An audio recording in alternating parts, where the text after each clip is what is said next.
Okay. That interview only went for so long. I'm at 23, 26 on here.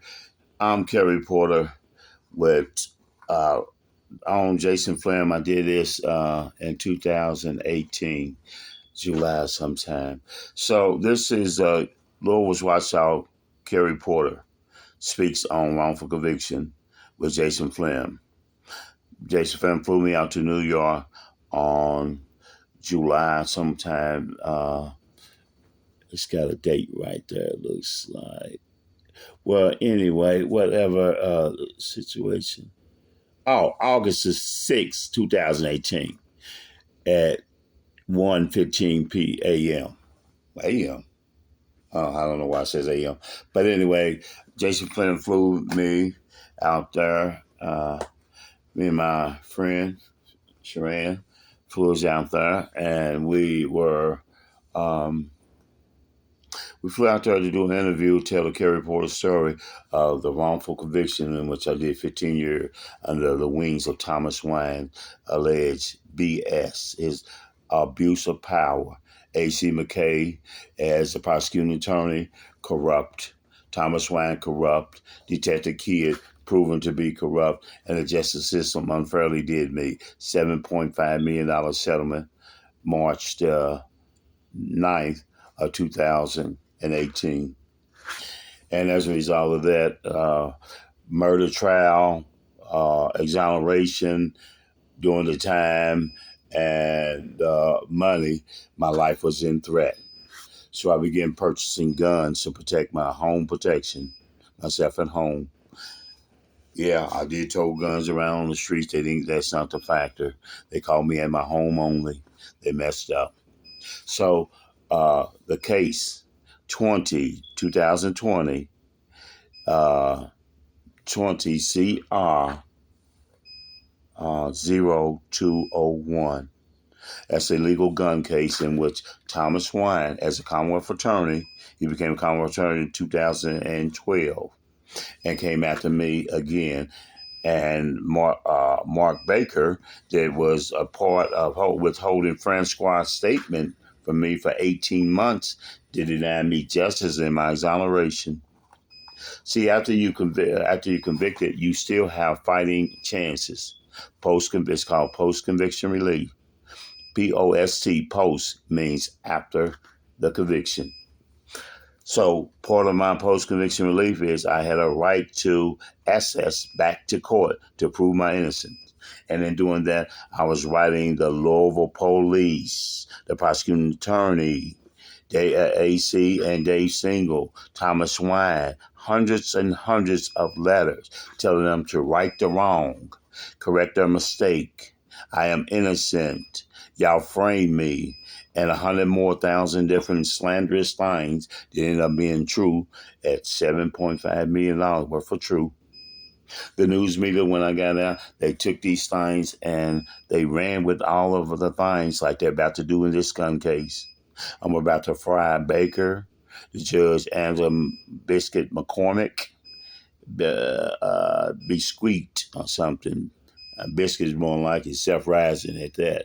So she took and said 29, she uttered 29 wrongful words, and it violated my civil rights. She violated my presumption of innocence. Her words were, Mr. Edgar, sit down, sit down, sit down. I can call security in here, Mr. Edgar.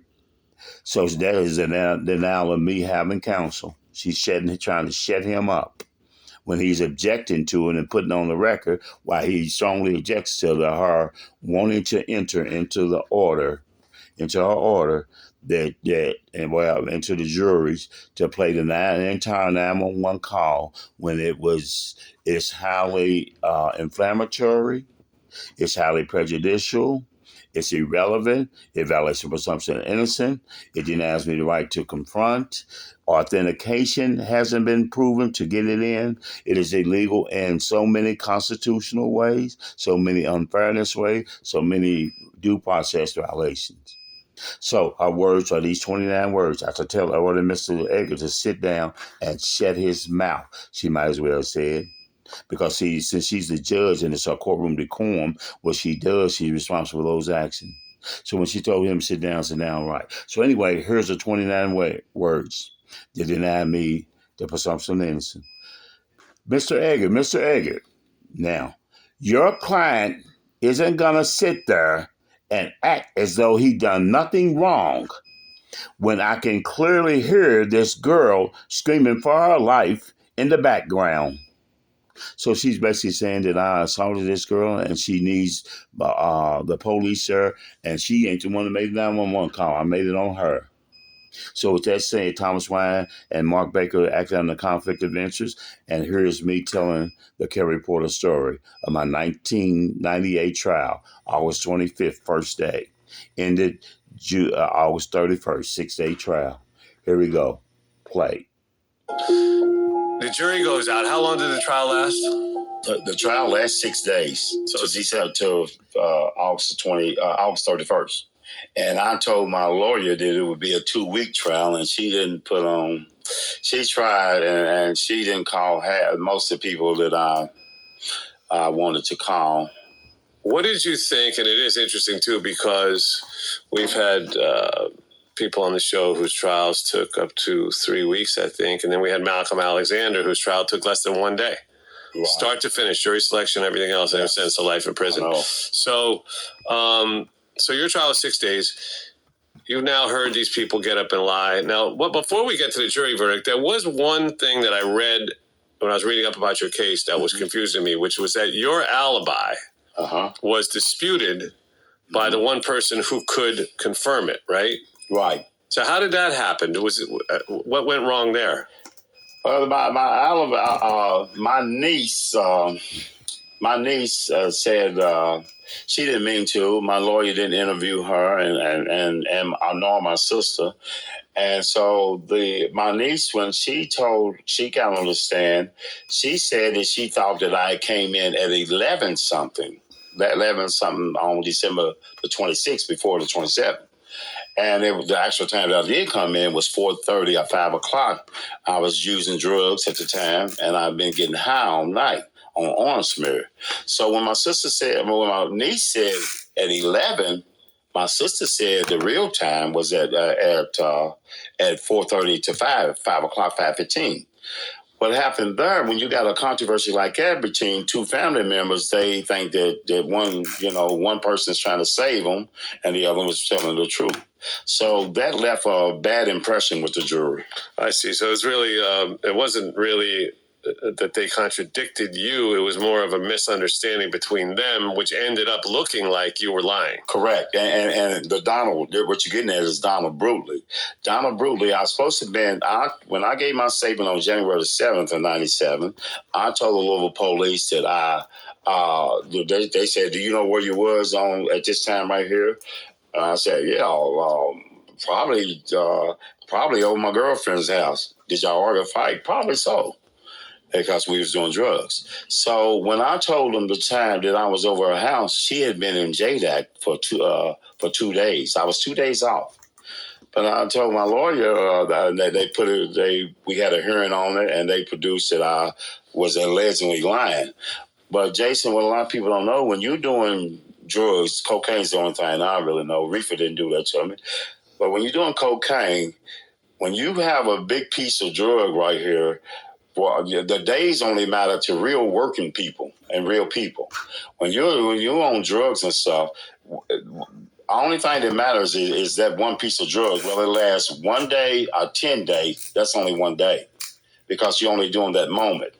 So when we doing drugs on our spree, we get the times mixed up because it's only 1 day to us. Yeah. Because as long as the drug lasts, that's only 1 day of doing drugs, even though it's 5 days. It is a bad drug, and it'll play tricks on your mind, and that is one thing I don't recommend to anybody. But that's beside the point. Nor do I. I've struggled with that, and basically penitentiary broke it. Good. Here we are at the trial. Mm-hmm. Things don't sound like they were looking very good. I mean, but what was your feeling? I mean, you had now been you'd seen some crazy stuff, some real games that they were playing. Right. You've seen that they were willing to go to extraordinary lengths. Extreme, right, yes. And when the jury went out, did you think that you had a chance? No, Jason, because let me take you back a little bit, Jason. When I first seen this on TV, my sister told me about it, and so I went to go and look at it. Keep in mind, I'm coming off of drugs, or doing drugs at the time, and it's December 27th, so it's 2 days after Christmas. So, Jason, when I seen it on TV, it was like my little brothers, my friend Joe Tucker, and all these people that was in the room looking at the same time. My sister, somebody kills Seal's husband. You need to look at it on TV. Well, I wasn't knowing I didn't do nothing, so there's nothing to me other than a horrible thing. So when I see it on TV, it was like God was right behind me, and God told me that, listen, I've been trying to get you to do my work and basically change your life. You've been running for all this time. This is you. So, Jason, I knew that day God told me everything that I was going to be incarcerated for. There was no stopping it. So that you can tell all you want about how ugly this case is going to be. Nobody's going to believe you. But God said, in the end, I will prevail and my name will be glorified. So that's the way this case went. So, Jason, when everything that happened, nothing surprised me because God had already told me. That's now, even though I was doing drugs and stuff, I was shocked into a religious experience that I never.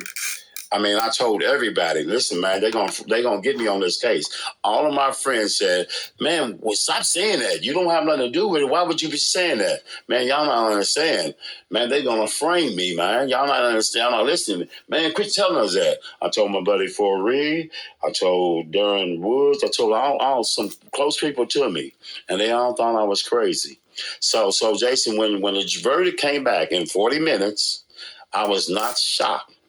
I was beyond calm. I'm interested in love. You should see the thing. I was beyond calm, and I knew that I had to go down and fight it from behind the bars. But you also knew that it was going to work out in the end. So, and it did. And that's a really interesting part of the story because how this thing eventually unraveled. And actually, as much as I don't think anyone can comprehend what you went through 11 years behind bars, it's actually sort of, the average case takes longer of an innocent person to get their conviction overturned. And we know that most innocent people never get their convictions overturned because there's so many. In fact, the latest estimate that just came out is that 6% of all the people in prison in the United States are innocent. So there you are in prison for this crime you didn't commit.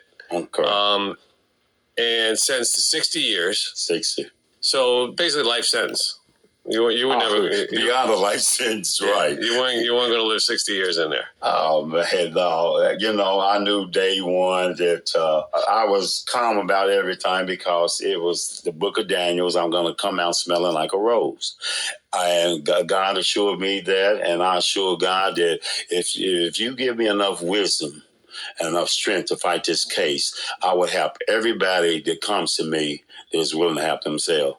I went straight to the law library, worked the law library for the whole 15 years. Like I say, I call it 15 from February 20th till I got out December 19th. And Jason, I worked in the law library every day, all day. I did this case a minimum of 12 hours, minimum. If I had 17 laundry bags of legal work. I still have those laundry bags of legal work in the storage unit. My mother told me to make a chair, and I'm going to do that and take a picture of it. 17 bags. So she told me to make a chair of it and sit in that and pose and take a picture of it. The country, everybody needs to see that that's what it took to get me out. I know each one of those pieces of paper, either I handwritten from the whole, I typed them up on 2 typewriters. I wore out a typewriter. The E and the A, was completely wore out. I had the people say, "Man, I can't see the letters." They can say, "Well, use my typewriter. I can't see the letters on the alphabets or nothing." I say, "Yeah, but here's the E." I had to put a paper clip for the E. The button wore out and got sticky, so I had to reinvent it. As those convicts are clever, I had to tap a paper clip. I still have that typewriter, my TV, my cooler, my hot pot, and all these things. They are my souvenir. And when I built my house, I will put them in my basement and scare the stuffings out of my bad butt grandkids if they choose to try to go south on me. I'm going to make a monument of what Eastern was like. A dorm. I know the blocks. I counted the blocks. I got them wrote down. I counted them how high they went. I knew where the vent is. I used toilet paper as my measuring stick, and I know the whole. Okay, y'all, I stopped it right there. You hear that story? That is how bad a wrongful conviction does you. You know, you look at you stare at the concrete, the block walls, cinder blocks. I'm a brick mason myself by trade before I went in. 13.25 an hour, 13.50 an hour with Barney and Charles Prater. Barney Pierce and Charles Prater, masonry, Greg Peels, and others on the side, weekends or whatever. So I know a lot about blocks and concrete. A brick mason's supposed to know all that. So I counted all the blocks in the room. Took a roll of toilet paper. A roll of toilet paper is 4 inches and something, and I took that as a measuring. That was my measuring tape.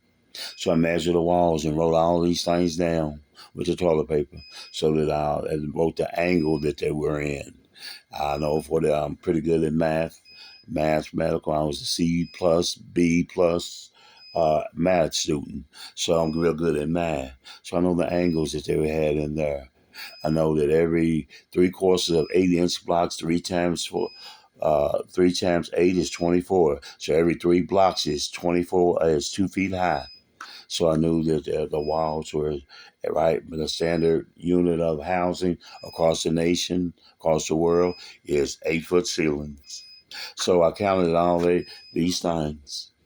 So there's so many blocks up. I know this stuff by heart. So because your post traumatic stress kicks in too much. So that's just what goes on in the mind of a lunatic that's been locked up wrongfully. It makes you a lunatic. I was a lunatic in law. Ghetto Boys is one of my CDs. Listen for. Um, Ghetto Boys, a foundation given to me by John Michael. Warren Sanders trying to get my foundation from me by other people, but he wanted it. So I guess he's trying to see what was in my head. He ended up getting the foundation. He listened to it for months, I guess, to try to study me. But Ghetto Boys, Public Enemy, I'm down with political stuff like that. Easy E, F the police, and I call 911. As a 911's a joke in your town. So this is what goes on in the mind of a lunatic, my favorite thing. This is Kerry Porter. I'm going to get off the air and start another one. So here we go. The time is 18. I'm going to make it 18:30. Somebody's calling me on my phone. A state representative. I'm not going to answer. So I'm going to get off the air right now. This is KP, Rovers Watchdog.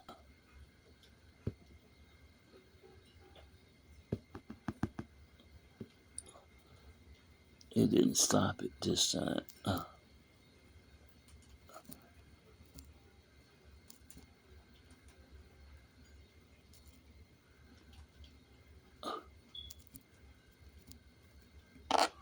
Shit. Okay.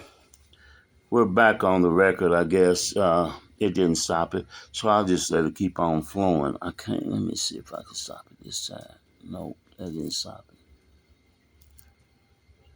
Okay, I'll just keep on flowing. So we'll play some more other thing. Here we go. I got it on paper what Eastern looks like. So I'm going to build that in my basement with a bean shooter, we call it. That's where they feed you through the hole at. They open up a flap that's about 4 inches, maybe 3.5, 4 inches tall, and probably about maybe 16 inches long, 15, 16 inches long, and they feed you through there, and that's where they put the handcuffs on you to take you to transport you otherwise.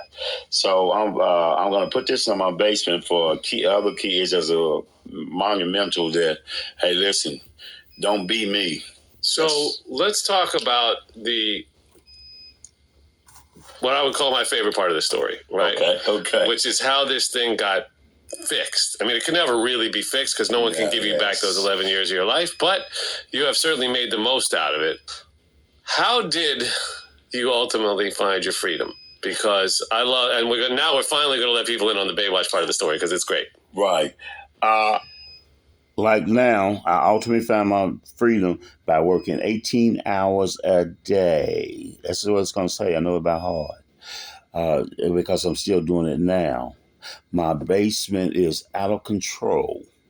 My house is out of control. I have legal works in the kitchen drawer. Some people got a junk drawer. I got a legal drawer in the kitchen. Well, I got two stools at stools is a new wave furniture, and little semi offices in your kitchen is a new wave thing too, from the 70s to now. So I got a desk like table in there where I put my laptop on it, and while I'm cooking, I can smell the food and know what's going on. Listen to the dishwasher run, dishwater run or whatever, and I can type up meals to a few times. I dress some envelope. So with that said, 18 on my guest bed. I got an Apple computer up there, a desktop, and I got legal stuff all over it. I don't care nothing about necessarily. I stay here by myself, so it can look any way I choose to let it look. I don't care nothing about order. I care about giving this case back. That's how much PTS messes with your head. So I'll let you get back to the Jason Flom story. I watched William Greger. He was the first guy in the nation to get exonerated by mitochondrial DNA. First guy in the nation. He's the 7th person in the United States to be exonerated. I watched him walk out of North Point on about July the 5th or July the 9th, somewhere up in there of 2000. At that time, the Innocent Project in Kentucky, the Kentucky Innocent Project was very new, if it was even established all the way. So when they did found it, after a few months after he left, I wrote Kentucky Innocent Projects down in Eddyville at the time. They accepted my case in November of 2006, in between the season in which they really wasn't supposed to take it. So then I found out later that the reason they took it were officials said that they had officials. I don't know who these officials were. Said that they had an innocent man in the penitentiary and that they needed to get him out. So the Innocent Project came to me, and there's Gordon Ronson, Melanie Lowe and Linda Smith and Alex Matthews, UK student. They all sat down on my case and started doing the footwork. And that was the beginning of my freedom. And when you say UK student, you mean University of Kentucky, yes. not the United Kingdom, yeah. And so they started working on it, and what did they find? It took them 6 years to get me out, and I got frustrated during the 6 years. Me and Melanie Lowe were kind of toe-to-toe on some phone calls. And lucky enough, I had Danny Butler, cold case detective Danny Butler came aboard, and he asked Melanie Lowe could he help exonerate me, help free me. And they, as a team, got together, and in the last 2 years, we produced the DNA that was not mine. The centerpiece of this case, Jason, was an alleged homemade silencer. So whoever made a silencer prepared, what we call it, premeditation, prepared to get away with a crime, and a vicious crime at that. So Tyrone County was shot with a shotgun. Yeah, I never heard of that. Yeah. So this silencer was a centerpiece at the crime scene, active transportation. and they tested the duct. This silencer was comprised of duct tape. Well, I meant carpet rolled up in duct tape, and it was left at the scene. So they got the DNA off of this duct tape, and it was not my DNA. And then they found out that the jailhouse snitch, Greg Gillum, or whatever his name was, they found out that he was lying. And that one of the key aspects of his very damning testimony against you was that he said, I can remember it clear as a bell, that he confessed to me because I remember at the time he did it, we were watching Baywatch on TV. And then your guys, who obviously were on their A game, they found out, they did some research and found out that Baywatch wasn't even on TV that day. Baywatch is a PG thing. It had... what's her name? Pamela Anderson. Yes, Pamela Anderson and the what's called guy. And that's all. The only time you seen a gun on Baywatch was if they had a lifeguard race. And the black guy that was a Coast Guard beach police shot the little, gold thing. That's the only little bit I watched the Baywatch. That's the only thing I remember about it. Now, what Melanie Lodium got that from me. I did my homework, and I did most of the footwork I did. But thank you, Melanie Lowe, Linda Smith, and all the rest of y'all. Okay, so I just said that I did the footwork. Listen, as much as possible, y'all. Listen to what I'm telling you. You better free you. It's far better for you to understand that if you sit and lay in that cell or lay at home and don't overturn your case, it is your fault. If you pay anybody, the best lawyers, Rob Edgar and all these things, they can't free you against the political poor. Because the political poor is going to put down the scheme that they've been doing it as a pattern and practice thing. So you better get off your butt and understand your case. Get off that cell bunk. Stop, put them dominoes down. Leave that guy alone. You know what I'm talking about. Quit lifting them weights in the law library. Lift off an ink pen. It weighs less. It's the same exercise. You just ain't going to get them muscles you want. Your muscles, that should be your head and your freedom. I'm going to get back to it again. To y'all, but I did my homework, and I even wrote the guy named, they had an article in the thing, Write Dave. Dave was somebody you write and ask him questions about anything you want to know about any show. So I wrote Dave several times, and he finally got back with it. And he said, I used that as proof to show Melanie and them, listen, Baywatch don't have no shotgun. Greg Gully's theme was that we was watching Baywatch in CCC, a 40-man dorm, and I told him while watching Baywatch that this guy that was on the Baywatch show was supposed to have been a deaf person, a blind person. And he shot she was working on a clay figure, and she had heard a robbery. Because she's blind, she didn't see it. She heard it. So this burglar, this guy knew that she was going to be a witness, and she, according to Greg Gully, blew the clay figure's head off with a shotgun and told her, whispered in her ear, that's going to be your head if you try to testify against me. This far-fetched fine. This is what Greg Gully said. And he testified this very adamantly at trial. And it was so kind of far-fetched that I laughed and my lawyer had to elbow me. But it was so sickening and so pathetic that anybody should have seen through that. But it wasn't. So that you have to wind back to trial tape and see it. I know almost exact minutes and everything. Okay. He done took another break. Whew. I'm going to see if I can't turn this thing off. I'm going to take it like it.